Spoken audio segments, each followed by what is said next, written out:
What's up, enjoying your blended family? Man, you guys, today you are in for a treat. And I know we probably say that before most episodes, but this one is unique in the fact that I am pulling something out of the vault. I was in our YouTube channel the other day and I was searching something and it pulled up these videos that I recorded in 2020 with a challenge that I did with a group of ladies. This was before Enjoying Your Blended Family even existed. It was just enjoying the moment, a passion that Randall and I were pursuing. I was writing out all of the stuff that was going on in my life, which happened to be blended family related, but at the time, I did not realize that that's where a lot of our issues were stemming from. It was just all these things going on in our life, and I was using a blog as an outlet. Since then, most of those writings have been lost, but there was a challenge in the midst of that I did with like a video series that came out for 5 days. And so each day a new video would come out.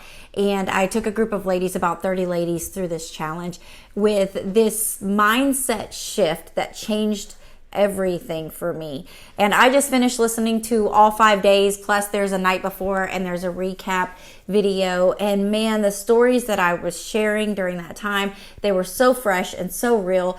This challenge, when I did it, it wasn't when we had come out the end of it and our relationships had all been restored. When I did this challenge, it was because my thoughts were so overwhelming because we were still in the midst of the struggle. If God would have told us then that we were going to be helping blended families, I would have been like, absolutely not. We are a mess. There's no way that anybody who would want to be taking advice about enjoying your blended family from a woman who does not enjoy her blended family.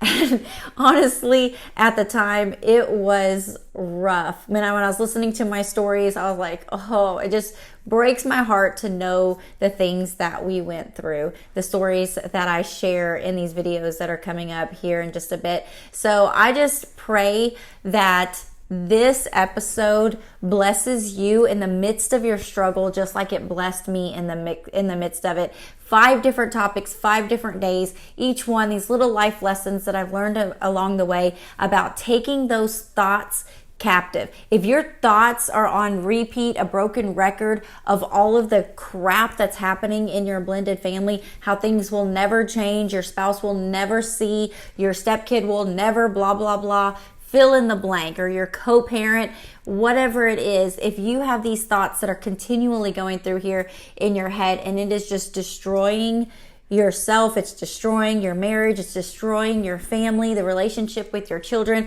Maybe it's not even, you don't even feel like it's destroying right now because there's nothing to destroy because the relationship is not there. But if you have these thoughts that are in your head that are not good, positive, uplifting thoughts, we can actually do something about that. The scripture tells us that we can take our thoughts captive, and that's what this challenge is all about. And so I walk you through these things that I had to learn the hard way, and then I'm hoping that you guys are able to take that information and run with it. So buckle your seatbelt. You're in for a roller coaster of a ride. I can't wait to hear how this helped you.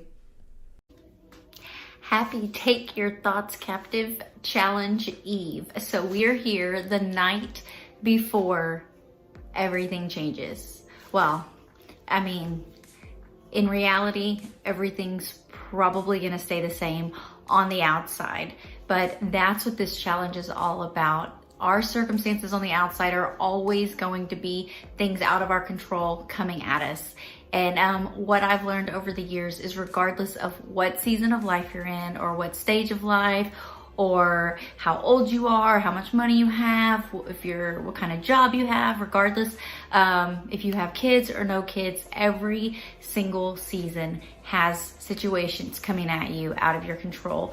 And so if we want to be able to have joy in this life and to be able to succeed in the way that God has in store for us, then we have got to learn to take our thoughts captive, that it all starts in the mind.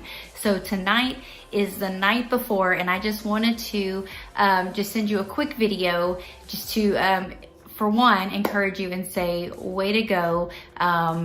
I know without a doubt the fact that you said yes to this, that you're the type of person that's going to see great success here, because you are looking for something different. You are wanting a change.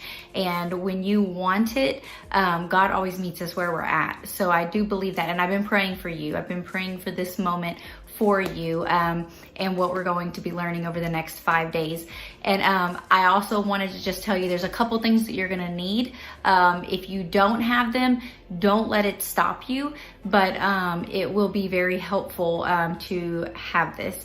But I think you can just make do with what you have. You're going to need some sort of journal. It doesn't have to be a brand new journal. It doesn't have to be a fancy journal, but you need something that you can be writing in and taking notes in.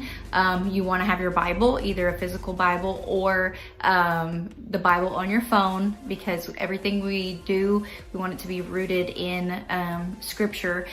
And you want to have access to some sort of internet, which I'm guessing you do because of the fact that you are watching this video right now. And then I want you to mark off time in your day, either morning or evening, that you can spend probably about an hour.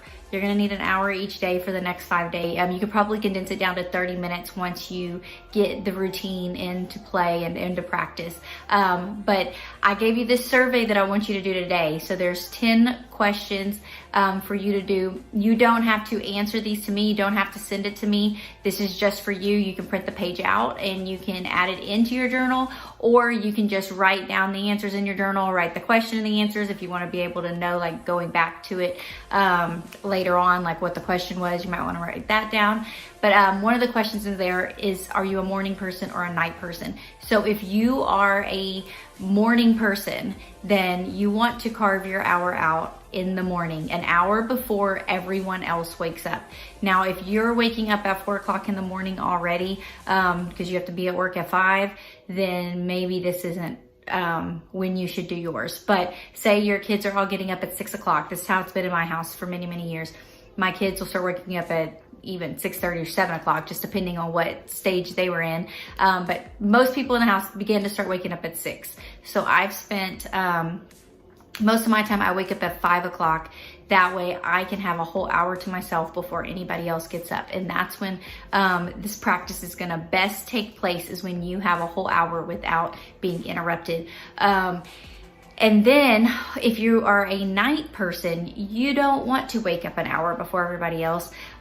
You might do 30 minutes before everybody else, but to do this practice, you want to like maybe put everybody to bed and then stay up an hour later. The whole thing will not take you a whole hour, but it gives you some wiggle room in here. So answer those questions on the pre-survey. That's just to get your mind. You don't have to have like big aha moments or anything. This is just to get your brain rolling. That way when you start doing some of these practices, you already have some ideas there. And then I also sent you the overview of this 5-day course. Day 1 is brain dump. This is when you're just gonna take all the thoughts that have been going on in your mind and you're just going to just dump them all on a piece of paper without even really thinking about it.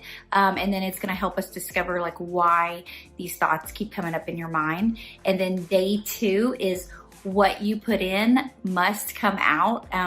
So we're gonna just dive into like what kind of stuff is going on in your head throughout the day. What kind of stuff are you putting in your head throughout the day? And then learning to sit and listen. And this for me was one of the most challenging things, but don't worry, because we're gonna put it into practice over the next 5 days. And then over time, even after the 5 days is up, being able to put that daily practice in your life on a daily basis.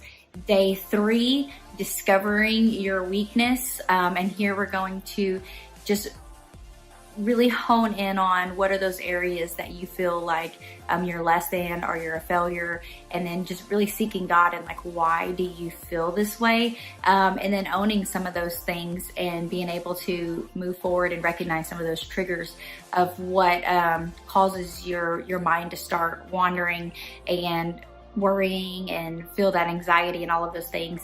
Day 4 is to write down truth. We're going to be replacing those thoughts with scripture and what God has to say about it. And stop taking yourself so serious. And actually day 4 is probably one of my favorites. And I think you're going to have a lot of fun with day 4 as well. And then day 5 is to learn that it is not an emergency, that we have time and we can take it to God. And then we can also replace these negative things with a positive activity instead. So some of these headlines or these titles, they may be like, I don't even know what is in store here. Don't worry, you don't have to know. Each day I will be breaking it down. I just wanted to put like a little note on there so that you knew somewhat what to expect and what's coming up. So I cannot wait. The message will be in your inbox tomorrow morning,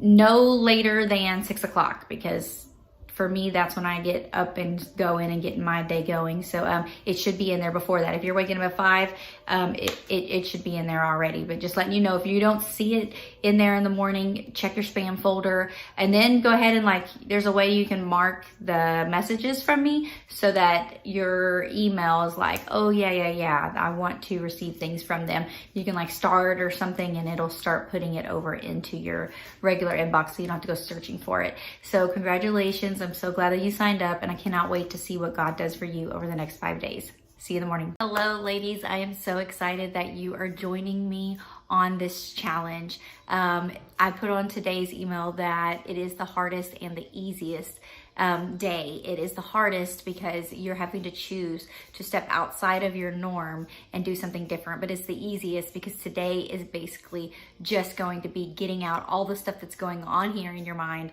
out on some paper today.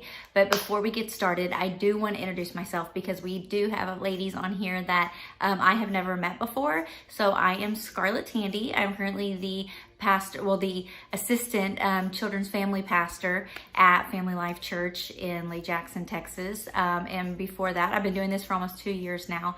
Before that, I was a pre-K teacher for 10 years at a small school here in our town. And so that's just a little bit of where my background knowledge is and where I'm coming from.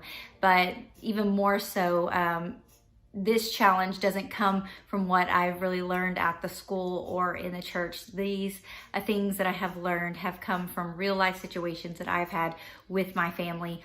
For a lot of you guys that do know me, you've been here along the way, and so I don't want to dig into all of that. But for those of you that don't know my story, over the last 6 years, our family has gone through a roller coaster of struggles with our kids as soon as they turn teenagers, because we are a blended family.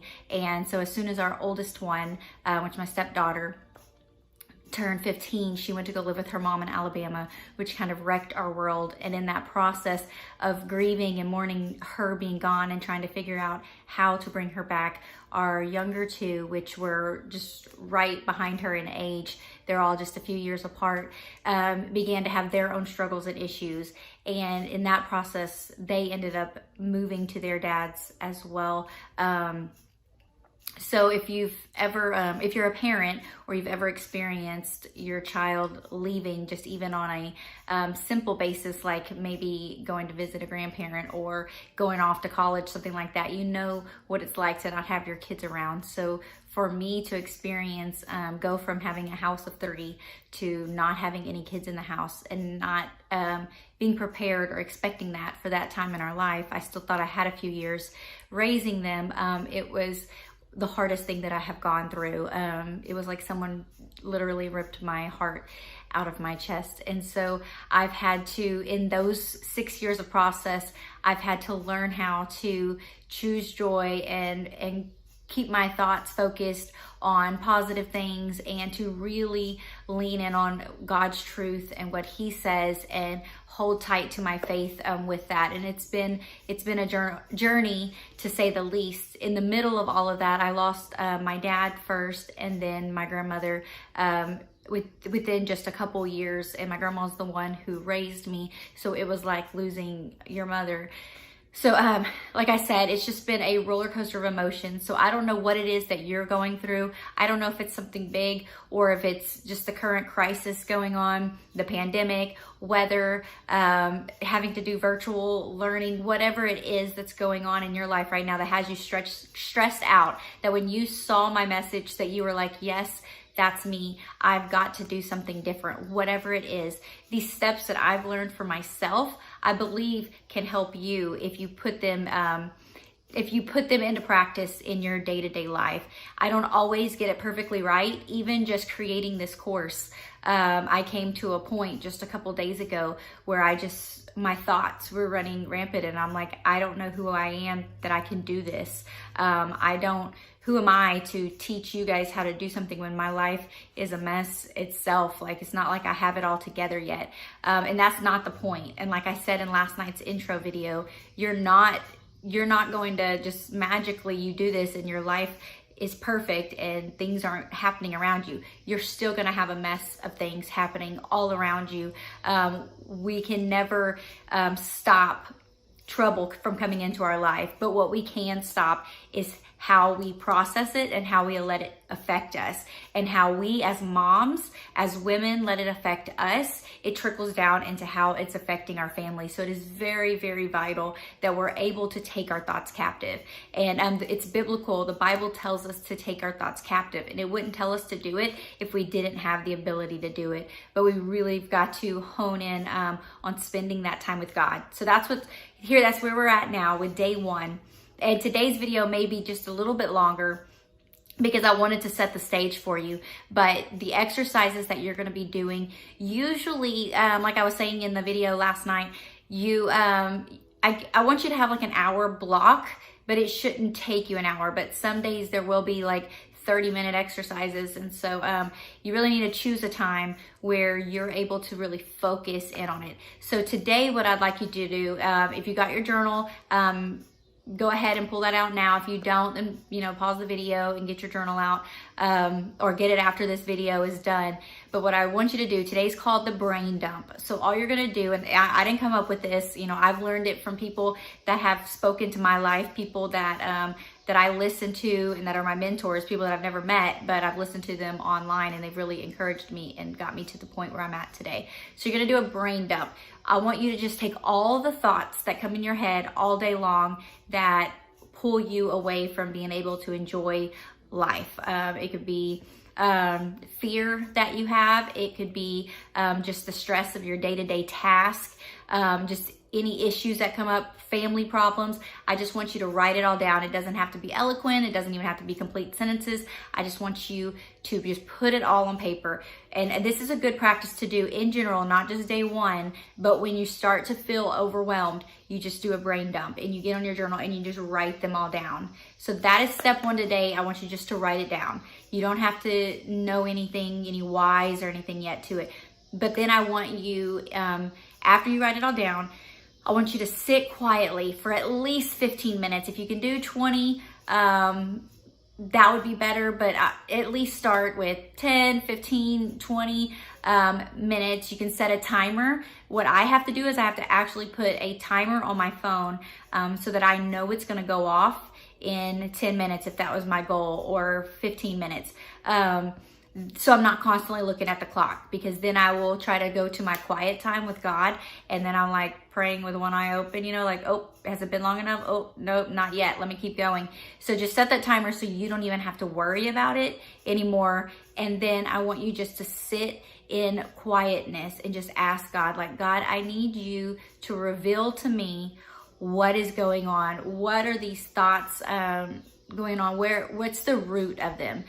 We need to get to the why, like, why are these thoughts constantly going on in your mind? So just ask God, like, hey, God, I need you to reveal these things. Why do I feel this way? Why am I so stressed right now? And I can guarantee you, for the most part, you're not going to get an answer right now. Like, you're not going to just hear the voice of God come down from the heavens and the skies open up and like, well, daughter, here's what's happening. It doesn't work that way. But you asked, and God asked us to ask him for stuff, and he wants to give us answers. So you ask for wisdom and knowledge, he's going to give you wisdom and knowledge. So you took the first step. Scripture says that when we speak it out, that he hears it. So you've done that. And then I want you to sit in it, and I want you to sit quietly. And if thoughts are coming into your head, just keep asking God, but why do I feel this way? And another thought pops in your head, but why do I feel this way? And just allow yourself to be quiet. And by the end of the exercise, you may realize that being quiet and sitting and listening is very hard. Now, maybe you're an expert at this already, so this part should be really easy to you. But this, my friends, was the hardest thing for me. This actually took me a 2 month summer long process to figure out how to sit and be quiet. I do pray and I worship, but I'm usually the one with my mouth moving and talking and not allowing God to speak into my life because I have a lot to say. It helps me in things like this because I can talk, but to be able to receive, it made it a little bit harder. So if you don't get it right the first time, don't beat yourself up. If you need to set a 5-minute timer instead of a 10-minute timer, do what you need to do just so that you can sit in God's presence for a short period of time. Give yourself a goal and then begin to extend that goal. So, and then before we finish up here, you should have got a survey like this yesterday with your last night email. So if you didn't, go back and look for that. This isn't something that you don't have to fill it out for me. I don't need the answers, but if some like push comes to shove and you're really needing some assistance and you are having a hard time like moving forward and some stuff, then having those answers will help me out. But it's also going to guide you over the next few days when I'm asking questions. You will already have given it some thought. You can print it out if you have a printer, but it has a lot of color on it, so you may not want to waste ink. But you can also just take a screenshot or something, or just write it down in your journal, the questions, and put your answers on there. But it is vital that you do that. And one of those questions was, are you a morning person or a nighttime person? And like I said in the video yesterday, pick the time that's best for you. If you're a morning person, do this early in the morning. If you're a night person, do this after the kids go to sleep. But I guarantee you, in order to get your thoughts under like, to catch them, whatever we're saying right here, to put your thoughts in order here and take your thoughts captive, you're going to want to wake up before the rest of your family wakes up. That's a simple step that can save your life. If your kids are the ones waking you up, you're already starting off on the wrong foot. So you want to set your alarm clock at least 30 minutes before so you can start processing and just spend a little bit of time with God and say, God, I need your help today. Help me to focus on the positive things that are going on. So that's step one. You're going to spend that time with God. And then after you spend that quiet time with them, I just want you to go back to your journal and write down anything that was happening. Even if it's just, I couldn't do it. I couldn't sit here for 10 minutes. These are the thoughts that kept racing through my mind. And those thoughts that keep coming up, those are triggers. Those are key. You need to take note of those. So write those things down that just keep coming up over and over. And then I just want you to let it rest, and I want you to go about your day and just be diligent of thinking of these things that where your mind keeps wandering through the day, and take notes. If you have a phone that has a notes section, just write that down. Maybe you can't just stop and write stuff down. Just take mental note of like, okay, this is where my mind goes throughout the day. These are the things that I'm worrying on and thinking about, and just take note of that, and then write those things down when you can, because we're going to come back to them tomorrow. So that is all for day one. If you have any questions and you don't quite understand, you can send me an email. I am here for you.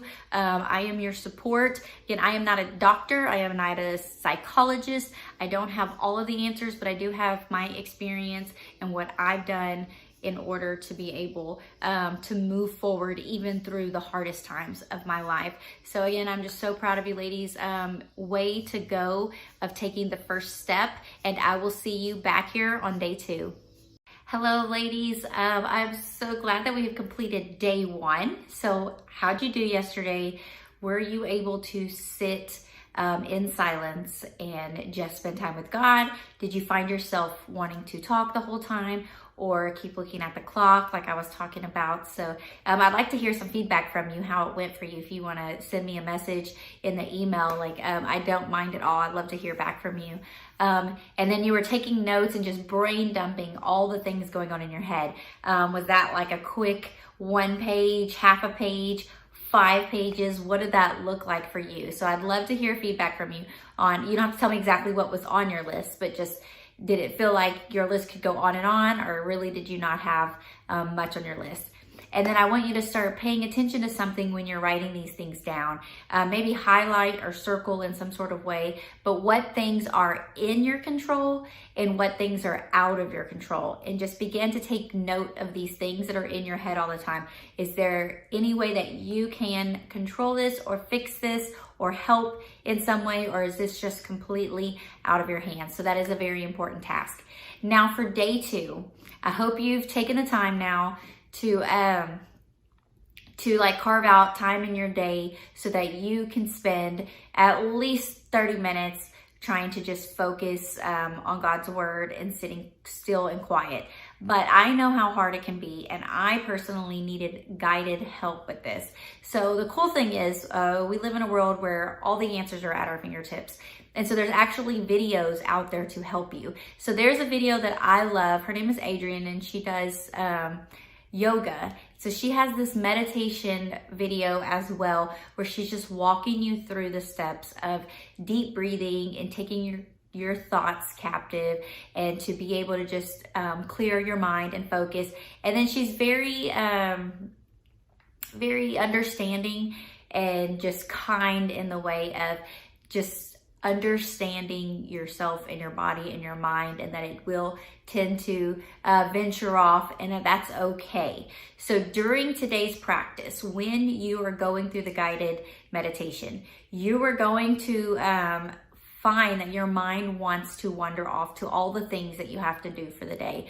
And again, completely okay and completely normal. This practice took me a couple months to really get down, but I would do it almost every day, if not like a few times a week at least, until I was really able to get it down. And if it's been a long time since I've done it, I have to go back and retrain myself. So it's completely normal. The key here is don't give up, don't quit. Especially if these practices that I'm sharing with you seem silly or unimportant. You're like, how is this going to help me stop stressing? I am telling you, it is scientifically proven and biblically proven. So how do you argue with that? Our minds are going 24/7 all the time on all the things that have to take place. So really being able to slow down and focus in on what God wants to tell us, and even just taking time to clear our mind and allow ourselves to not think on all of the things. So I just want to encourage you now just to keep going, don't give up, but I think you'll find it very helpful to hear somebody guiding you through the process and keep bringing you back to your breaths and to focus. Oh, and then afterwards, I want you to journal your experience. So hopefully you have a journal by now, or at least some paper that you have that you can write on, and just write down what took place during this time. It doesn't have to be lengthy, but were you able to do it? Was it hard? What are the thoughts that started racing through your mind? So begin to write those down in your journal, because I think it is important, and those are things that we can come back to and see what type of stuff is constantly on the forefront of your mind. And then the last part of today, which is this to me is another vital area. What comes in our mind, what we're putting in our mind on a daily basis, is gonna come out in one form or another, if it's a positive or if it's a negative. So I don't want you to change anything today. I just want you to take note of your day, the kind of music that you're listening to, how often you're listening to it, how often that you just have quiet going on around you. I want you to pay attention to the television shows that you're watching, and the kind of messages and images and things that are going on in there, and then also with your social media and how much time you spend on social media and the things that you're looking at, and even how sometimes social media will evoke certain feelings and emotions. So pay attention to that today after you're doing those things, and notice, like, is it changing the way I'm thinking or the emotions that are coming? Because a lot of times we don't notice that's even taking place. A funny story, a while back, we were remodeling our house because we were going to sell it to move into a new house, a bigger house, and we had to paint the trim on the house. We'd already painted the walls and stuff, so we were painting trim, and I absolutely hate to paint trim. Like, I hate things that are that detail oriented. Like, I don't mind rolling on the big wall, but as soon as you have to like be slow and still, it's not my thing.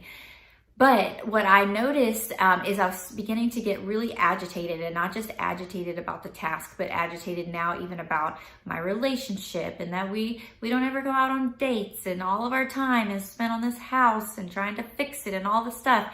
And what I didn't realize until after the fact, so funny, is that I had been listening to country music. And the more I was listening to the country music and listening to these love stories on there, or sometimes even just their sassiness on there, it was really starting to wear on me on the inside and making me want and wish I had what they were singing about in the song. I just found that super interesting. I don't listen to country music all the time unless sometimes I'll listen to country music if we are getting ready for a date night, because I know then it gets me like excited and like that I'm going out when I'm getting, putting my makeup on and stuff. Not that we go out a whole lot for date nights, but you know what I'm saying. It's one of those songs that I know when I listen to it, it puts me more in like that, that lovey-dovey mood. So anyways, probably TMI, whatever. But I just want you to pay attention to that. Focus on that today. Things that you're putting in, they're gonna come out. So let's just start taking note of the things that we're putting in. It could even be phone calls, like people that you talk to on the phone, or text messages throughout the day, emails that you might be getting. Just take note of those things that when you're receiving it, like maybe if it shifts your mood a little bit before or afterwards, like how things turned out. So I'm excited. We are now here at day 2. Again, if you want to share this with somebody, go ahead. You can invite them into the challenge and then they can just start. I will send them the night before video and the day 1 video, so they may just be a little bit behind us. And then I just want to reiterate with you guys, if you are falling behind, say you have a busy day, some of y'all just started school back with your kids again and things are not going quite right, don't give up. Just pause and then plan to do it tomorrow. Don't stop. You got this far, you wanted to see a change. So don't quit now. And I will see y'all here tomorrow for day 3. Hello ladies, congratulations. You have now made it to day 3. Even if it took you a couple days to get here, I want you to go ahead and give yourself a little pat on the back because you showed up. That's a big deal. And day 3 is all about discovering our weaknesses, owning our mistakes, and recognizing our triggers. Now, up until now, you've just been taking all those thoughts inside your mind and dumping them out, or paying attention to all the things going on around you in the world, the things you're consuming, and taking note of how that is affecting you mentally. But today is where the work starts to take place, because now you're recognizing it, but you got to do something about it. And it gets a little tricky here because it's hard for me to speak on every scenario that could possibly take place. I mean, you're different. You're different from me. You're different from anybody else that might be watching this video. So the thoughts that you're dealing with, the struggles that you're dealing with are gonna look different. But if you need help in this area, reach out to me. I want to hear from you. I want to know what kind of stuff is going on so that I can help you get to the bottom. But if you want to take your thoughts captive, first you need to be able to dig in deep and realize why these thoughts are coming up in your head and why they're so overpowering and why they're stressing you out. And then tomorrow, we're gonna begin the process of replacing those thoughts with positive thoughts, with scripture. So by now, you should have, day 1, sat with God in quiet stillness and asked him to help reveal that. And I do believe that God will begin to reveal those things to you. And then yesterday, you sat through the guided meditation where Adrian was just helping you really focus and focus on your breath. But I know that thoughts came up in your mind during this time. So I hope you were taking note of that and journaling those. You were also supposed to highlight those things that are in your control or highlight the ones that are out of your control, whichever way you want to go with that, because I want you to take notice of those things that you might be able to do something about. We're going to talk a little bit more about that here in just a bit. But I do want to emphasize on this importance, like guys, this time that you're spending in quiet and really being alone with your thoughts is going to be life altering. There's going to be things that are revealed to you that you had no idea was the root of those things, but you have to be able to sit in it to figure that out. I want to share with you a quick story. I can't give you all of the details because then we would be here all day, but if you if you have questions or whatever, ask me, and I don't mind sharing it with you. But I just want to share you with, during this season of my life, during this summer, which again was the hardest summer that I've ever experienced with my children, because they continued to run away during this summer. They didn't want to live with us anymore and our rules. They wanted to go live at their dad's. And so it came down to one day where my daughter didn't go to school, and then she wanted to go out to eat that night for her cousin's birthday. And I had told her, you can go eat for your cousin's birthday, but you're not going out afterwards, because they were wanting to go to the movies afterwards. And she basically told me, I'm going to go. And I argued with her, no, you're not. And she said, watch me.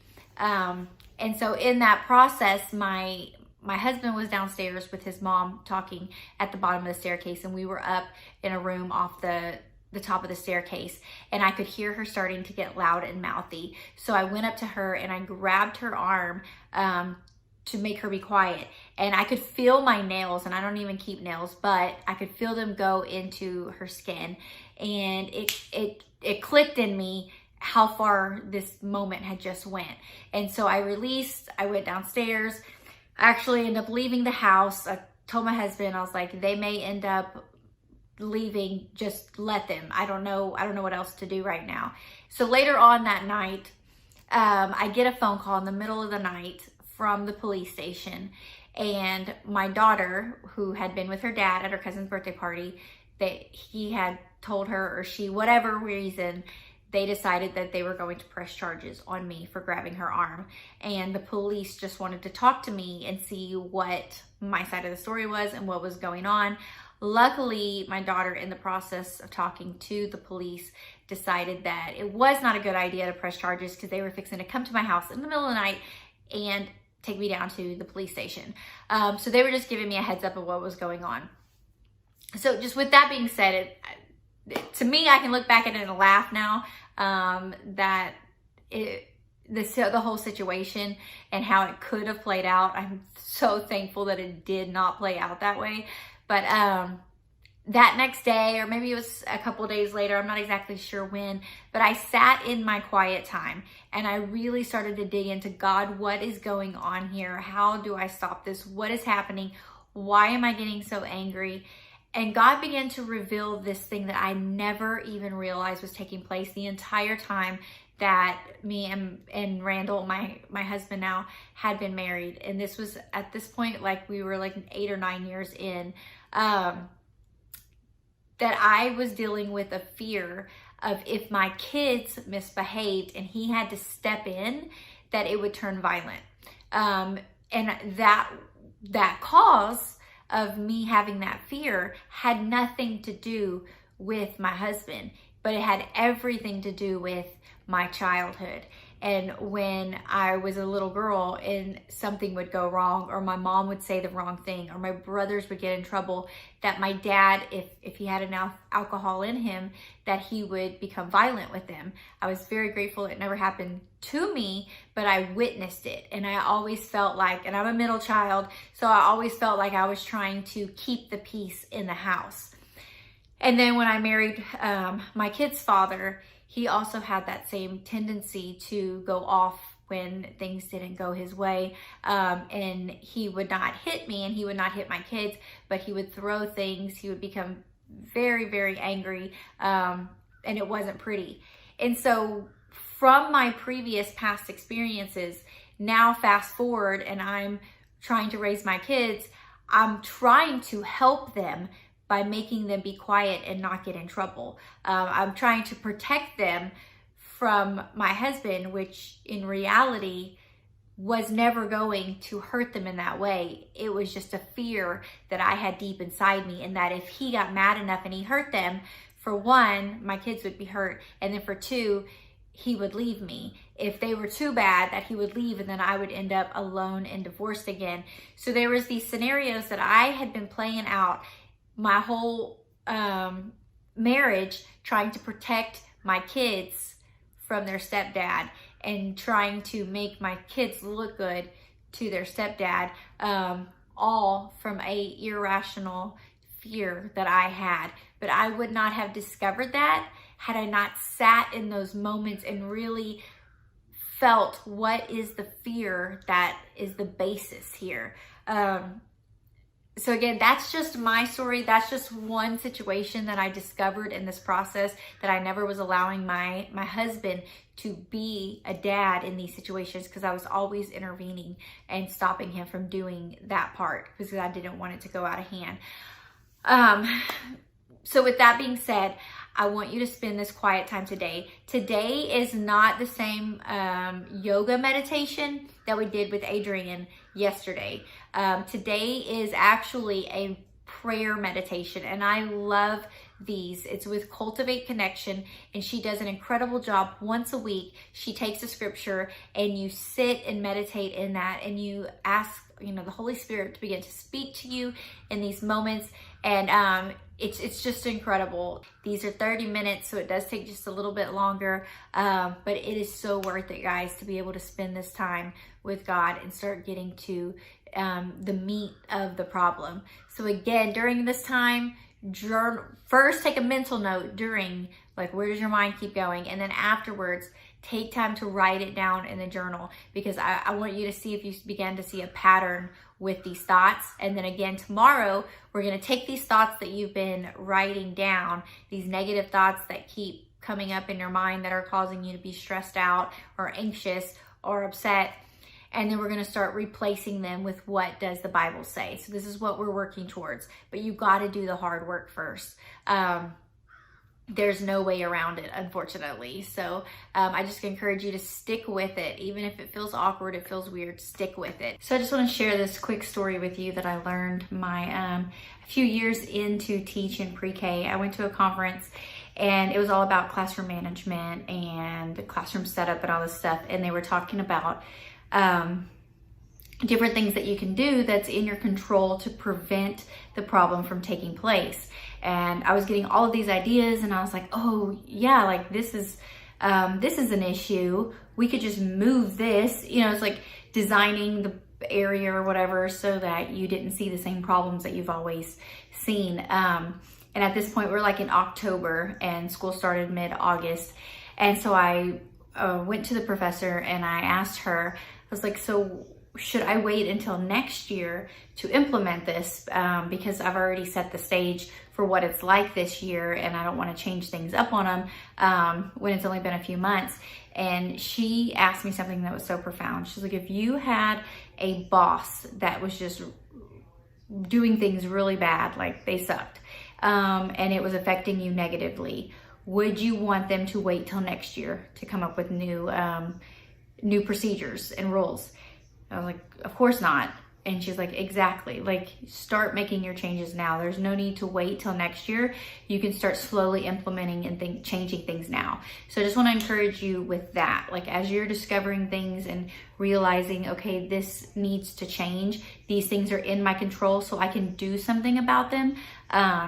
You as mom, as the woman, the sister, the daughter, whoever you are to people in your life where there are issues, if there's stuff in your control, things that maybe either you've been doing, that you've made mistakes, or things that you could help to fix them, go ahead and start, as you discover them, go ahead and start implementing that now. Or as you begin to notice what your triggers are, begin over the next couple days, we'll really hone in on that, on what can we do to be prepared when the trigger comes. But now is the time to change. Like, don't wait because you feel like, especially maybe if your kids are already grown or late teenagers, don't feel like you have already set the stage all of these years, so it's just how it's gonna be. Like, go ahead and make the change now. It's okay to do that. I've started doing that with my kids, and the youngest is 17 and the oldest 22. And I began to make the changes over the last few years and seeing drastic results from it. So it's never too late. I want to encourage you with that. And so I will see y'all back here for day 4. So have an amazing day. Bye, ladies. Hello, ladies. You have made it to day 4. I just want to say congratulations, because you are one step closer to freedom and being able to take your thoughts captive. So way to go, and way to stick it out, because most people, when they do challenges like this, I know, speaking from experiences, because I'll opt in to do a lot of different types of challenges. Making it to day 4 is like a huge deal. So congratulations, you're here for it. And today is actually my favorite day. But before I start talking about what the challenge is for day 4, I just want to remind you that each thing you're learning is a stepping stone. It's not like you do this and then you forget about it. It's you do this and then that becomes a habit of your life. Then you add this and that becomes a habit. So spending that quiet time alone every day with God, whether if you're doing it in complete silence or you're using guided meditation or the prayer podcast, whatever way it is, but spending that quality time with God, getting up before your family so that you have that time to prepare yourself is key. Like, stick with that. And then continually taking note. Like yesterday's day 3, and then the challenge on day 2 as well, where you're looking at what kind of stuff is coming in, what kind of outside sources are pouring into your ears and into your mind, and then writing things down and trying to like break down the why you feel this way. Why are these triggers? Why, why do these mistakes keep happening, and getting to that. That's going to be more like a lifelong journey of trying to understand that. Maybe not a lifetime. That might be a little exaggerated, but it's a process. You're not going to just do that one time and then move on, but it helps to understand. But then other things come up in life. Just like always, there's always another struggle around the corner. And that's why we have to learn how to take these thoughts captive now, because you're never going to be living a life without some sort of struggle in it. But we can still have joy in the middle of that. And that's why I'm so excited about today, because today I feel is like the pivot. I was picturing Ross on in the stairway with the couch yelling pivot. You're going from trying to understand and really pull in the background and the history, like your past. You're pulling from your past, but now you're in your present, and this is where we want to spend most of our time, is in our present, because that's what's going to help our future. That's why we have the blog Enjoying the Moment, because it's all about taking this moment right now that you're in and enjoying it, whatever it is. It could be cooking dinner. It could be sitting at your desk at work. It could be driving your kids to school, whatever the moment. It could be in the middle of a crisis, a pandemic, a hurricane, whatever, figuring out how can I find joy in this, because we can't forget that these bad things are going on around us. But they are going to still be there regardless if you choose to be happy about it or sad about it. So why not go ahead and choose joy, right? So today's exercise to me is the best, and there's 2 parts.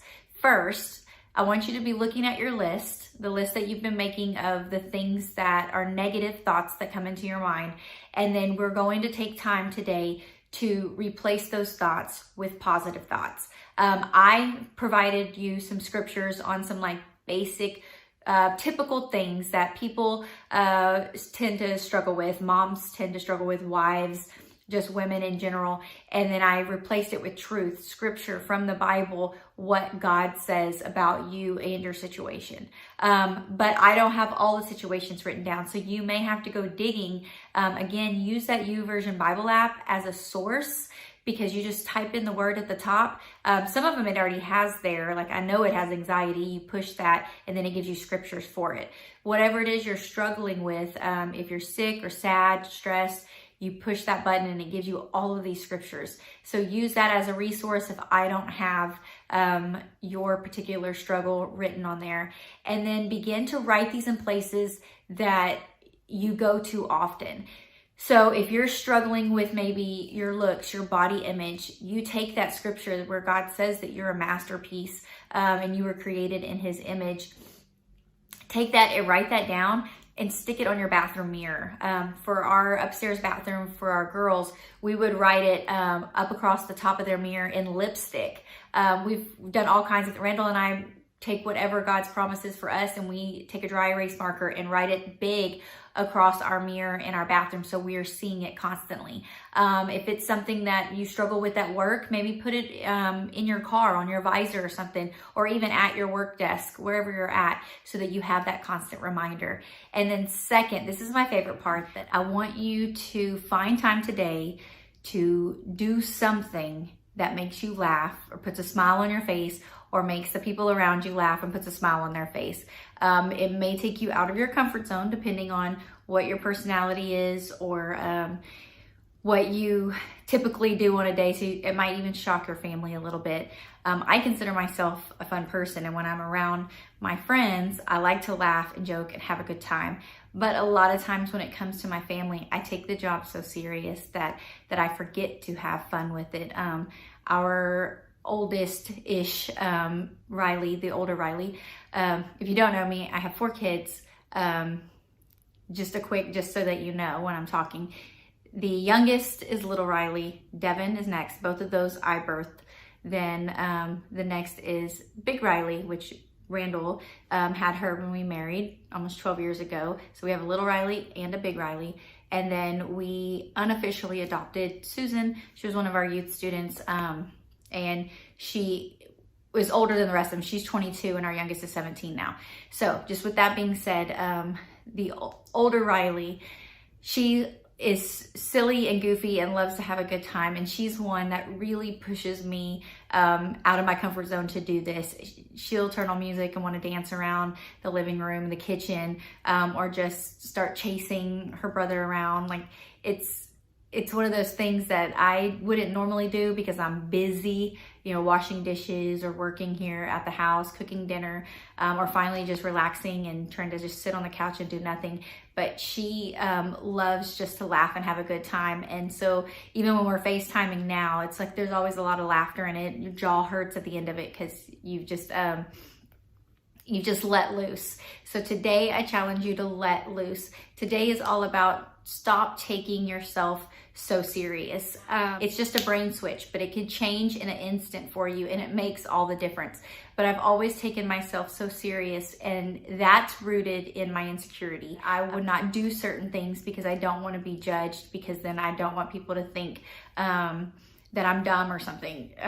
It's just, I feel like a 14-year-old girl or a 12-year-old girl trapped inside my own body sometimes with the choices that I make, just worried and being judged from other moms, other people in my family, just people on the outside. What are they going to think of me? So when I finally got this, when I finally figured it out, stop taking myself so serious, stop beating myself up. When I make a mistake, just go with it, laugh. It happens. I mean, it happens, guys. It's gonna happen. And if you dwell on it and beat yourself up about it, then it's serving no one's purpose. So use that and just try to do better next time, or use it as a learning tool for what not to do in the future. Use it as a story to help somebody else. A couple days ago when I recorded, and then at the end I realized my earring, little feathery thing, had been flipped up the whole time. And in the past, I would have went and recorded the whole thing again, because I'm like, I can't, that looks so unprofessional. I can't have that on the camera. And I'm like, you know what? Just call it what it is. So call yourself out. And that's what I like to do now, is just call myself out. If I did something stupid, I did something stupid. A couple days ago at work, I posted my job for the church. One of my jobs is to post the social media stuff. And I had sent a post over to our children's pastor first to look at it. And I had on the top of it, does this look like something, or does this look okay to post? And she said yes. And then I posted it and I forgot to take off the, does this look like something I should post? And I posted it on our church's website. And now, is that a good thing? No. I allowed it to eat at me for about half a day. And then as I'm remembering these lessons that I'm doing for y'all and preparing for them, I had to remember, like, let it go. Gotta let it go. It doesn't serve any purpose here, and just laugh it off and move forward. So I want to encourage you, just stop taking yourself so serious. Nobody else is taking you as serious as you were taking you, and everybody else will forget about the thing that you did. Hours, day later, they're not going to be dwelling on it like it tends to bother us and weigh on us. So stop taking yourself so serious and have some fun today and enjoy the moment, and then replace those negative thoughts with what God has to say about you. Now, I hope y'all enjoy day 4, and I will see you back here tomorrow for day 5. Hello, ladies. I am so proud of you. Congratulations. You made it to day 5. This is a big deal because you are not a quitter. You chose to do something and you have shown up each day to get it done. So I am so proud of you. I hope you're proud of yourself. I hope you had a lot of fun yesterday with day 4, being able to choose some sort of fun thing to do outside of your norm at your house, just to enjoy life and take it all in. And today is a lesson that it's more of a preparation for what's to come in the future. So it's not necessarily something we can practice right away, but we can go ahead and establish some tools so that we're ready when the situation arises. And today is all about realizing that not everything is an emergency. In reality, most things are not an emergency, and that if you really evaluate what the situation is and ask yourself, is this an emergency? Even if it feels like it, more than likely it's not. And we have time to take it to God. And that is our ultimate goal, is when we are feeling the stresses of life, or we're feeling like we have to make a decision right now, the pressure is on us. A lot of times we make a bad call, even out of love, but we make a bad call. And so taking the time to just step back and breathe and take it to God and allow Him and allow the Holy Spirit to guide you into what you should do next. So I want to share with you now a story of how I really was able to put this into practice. It was something that I was learning from my therapist, actually, things that she was teaching me, and then reality hit one day and I had to choose to do what I've always done or choose to do something different. And so here was a situation where I did something different, and some key factors in this process that I want to share with you. I'm going to try to shorten the story into just a few minutes. So obviously I have to leave out a lot of details. But it all started with my teenage children. We have been on this crazy roller coaster of a journey, dealing with every teenage issue you could possibly think of. It's really what drove us from leaving what we were doing as our full-time jobs, my career is teaching, into full-time ministry and wanting to help other families to be able to navigate through these things, because it was such a tough season for us, dealing with these things with our kids and not really knowing what to do and feeling like we were all alone. So in the middle, actually this is more towards the end, because this is with our youngest daughter. She's struggling with some issues of some chemical imbalances, or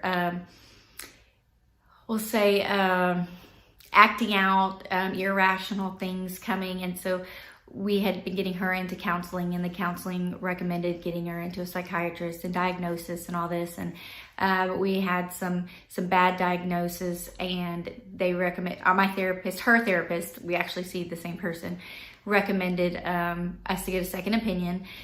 So I went to get this second opinion, and in the process of getting the second opinion, she told us, make sure you're seeing the real deal, the licensed psychiatrist, not a nurse, a PA, or anything like that.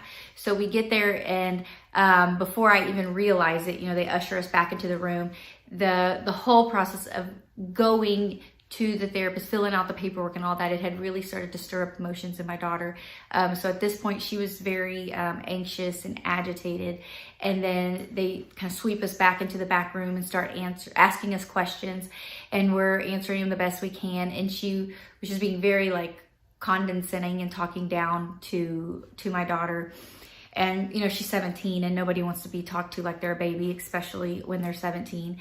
And so she ended up acting out, and the PA, which at this point I realized that she was the PA and not the actual psychiatrist, told us what her diagnosis was, and that they were not going to be able to help her. They would not give us more medicine. What she needed was to be put in intensive inpatient care. And she basically gave me a list of mental facilities that I could take her to, and that I needed to go to the car and call each one of them to see if they took my insurance. And at this point, my daughter is irate. She's cussing and yelling, and they're ushering me out the door. I'm crying. We go to the car, get inside. My daughter's like calling her dad, punching the window. I mean, it was just, without going into all the details, it was an intense situation. And now I was supposed to sit there and call these places, call my insurance and see who would accept my insurance, you know, all the insurance talk and stuff. So I'm supposed to be doing this and at the same time dealing with my daughter's emotions. And I was just in a state of extreme frustration and upset and anxiety, trying to figure out what is the next best move to do right now as mom. You know, I have this person telling me I need to do this, and then I have my daughter telling me, you know, not to do this. And I felt completely in the middle and just helpless in this situation. And in the past, I would have always gone on the professional's opinion. I would have followed what they told me to do. And I've done that several times in this process of dealing with our kids and the different issues they have gone with. And I had to make a decision on what to do.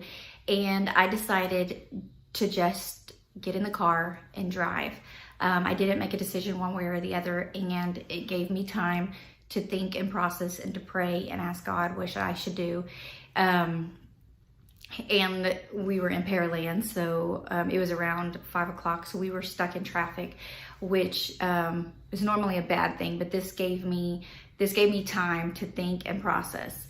And when I finally came to that point in the road where I had to drive right to Houston or left to go home, I just had no peace about going right and driving into Houston and trying to figure this out on my own. So I decided, you know what? In this situation, I'm not going to treat it as an emergency that I have to make a decision right now. I'm just going to go home and I'm going to talk to Randall about it. I'm going to talk with Riley about it and just let things calm down and see what we should do. And it ended up being the best decision that I could have made. And I was so glad that in that moment that I did realize, one, that not everything is an emergency, that some decisions don't have to be made right now, and that I do have time to think through and process, and most of all, seek God and see what He wants me to do, what He thinks I should do in this situation, and give me peace over it. And then two, not everybody's opinion needs to matter. That yes, there are professionals, and yes, there are rules and there are laws, and but when it comes down to it, doing what's best for your family needs to come down to who is in your family making those decisions. I'm not saying go out and break the law, but we have been in many situations where we were trying to follow the law and court orders and all of the things that come when you're in a blended family, and end up in civil matters and disruptions. And if you've ever been divorced, you know what I'm talking about. And there's no real assistance in those cases, and we always try to do what's right, and it always would bite us in the butt.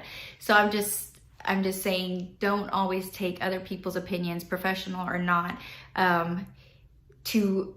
to be the final factor in what you do.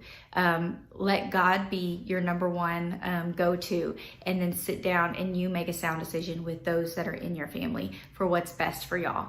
So I just want to leave you with that. It's not an emergency. Trust me. Even if you think it, even if it feels like an emergency, you usually have time to make a better decision. Don't act on it, and don't allow other people to pressure you into feeling like it's an emergency, like you have to do something right now. Don't let their emergency become your emergency. Take your time so that you can really think on it, and get yourself out of the emotional side of it so that you can make better, sound decisions. And then the next thing I want to say is begin now coming up with your process for when you're put in a situation and your mind's going all kinds of which way, and you really need to just escape for a moment and allow yourself time to calm down. Begin to figure out now what your go-to activity is. This is key for you. when we first started this challenge, the survey in the very beginning asked what's something that you could do that you love to do. So go off of that. What is something that you do love to do? And then figure out how can you have that at a moment's notice to do that instead of having to be stuck in this middle of this chaos or crisis that you feel like you're in. For me, running and listening to worship music is like my go-to, especially going out into, we have a trail at a park here, and I love to just put worship music on in my ears. And even if I'm not running, I will go and just walk the trail and pray. Just something about being out in nature just really calms me down and helps me out. And then if I'm really worked up, then running helps because I'm getting out all of that anxious energy that I have inside of me. So if you like music, it's probably something just getting lost in the music, or painting, or even cleaning. Whatever it is that you choose to do, though, it needs to have a positive outcome. Because like some people, when they get in this emotional state, like they may turn to drinking, and drinking's never going to have a positive outcome for you. You don't want that to be your go-to. You want something that's going to leave you better, not feeling worse. Or maybe some people go to like just sitting in front of the TV and binging television shows for hours. That might help you drown out what you're going through right now, but it's not going to benefit you in the end.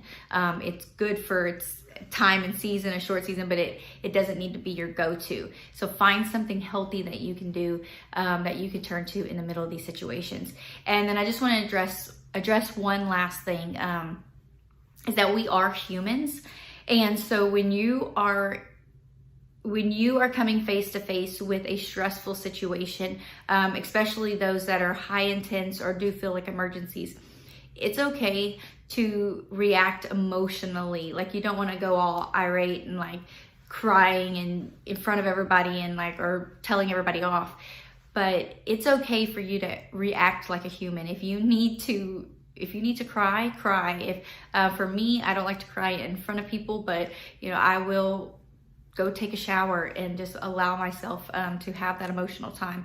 So don't feel like, okay, now I'm taking my thoughts captive and I have to always have my crap together, and that I can't ever have a bad day or experience negativity. That we were created to have emotions. So you are going to have a reaction when things come at you that are out of your control. What you want to begin to see, though, is that you pull yourself together a lot quicker than you have in the past.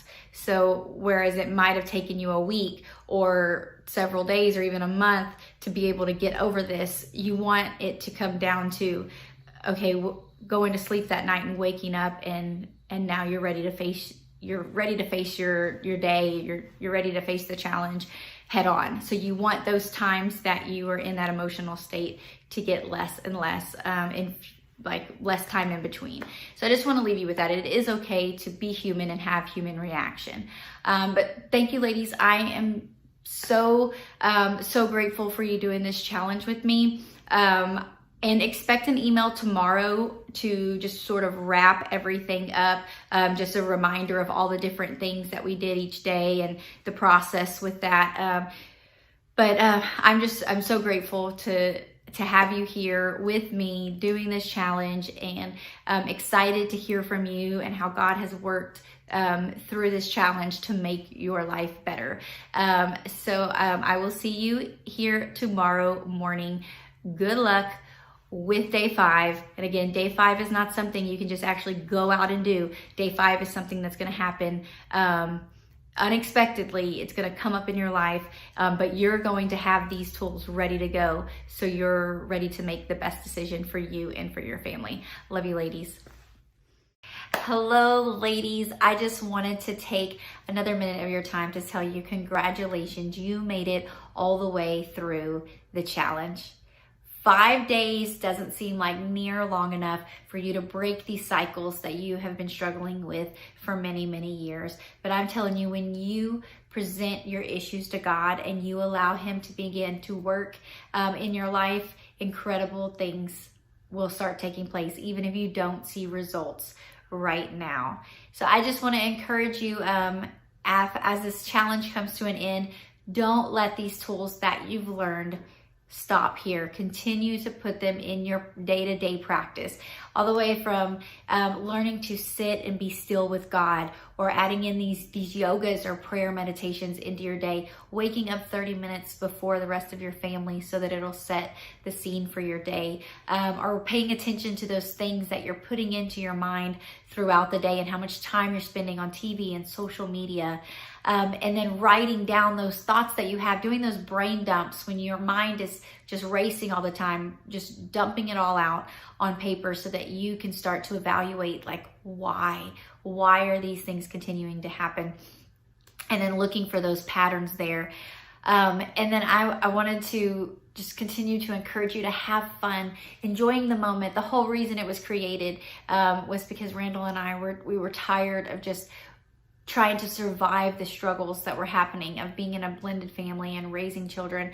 And so we woke up one day and just said, enough is enough. We have got to learn how to enjoy this process that we're going through, because the struggle is never going to stop.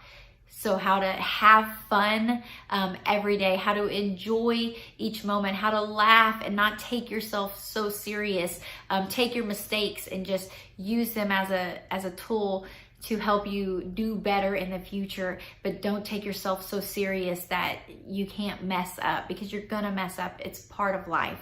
And just being able to laugh it off, and then being able to replace these negative thoughts or these moments in life that feel like emergencies and that you have to act on them right now, to learn to stop and just breathe and take it to God and see what He has to say, and then replacing those activities with something positive that you can do. For me, like I said, it was running or exercising. For you, it may be something else, but finding something that has a positive result at the end to take your mind off of the situation at hand for the moment, and bring clarity to you while you're waiting for God to be able to speak to you in this moment.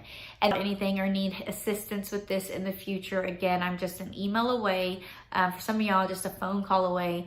Just let me know how I could be of assistance. Bye, guys. Congratulations. You did it. Time to celebrate. Ooh, ooh. Yeah, dancing is not really but see, you just can't take yourself so serious. You just gotta be willing to look silly on camera. Bye, ladies.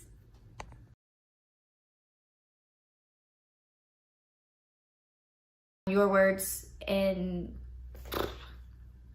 I don't need to say that.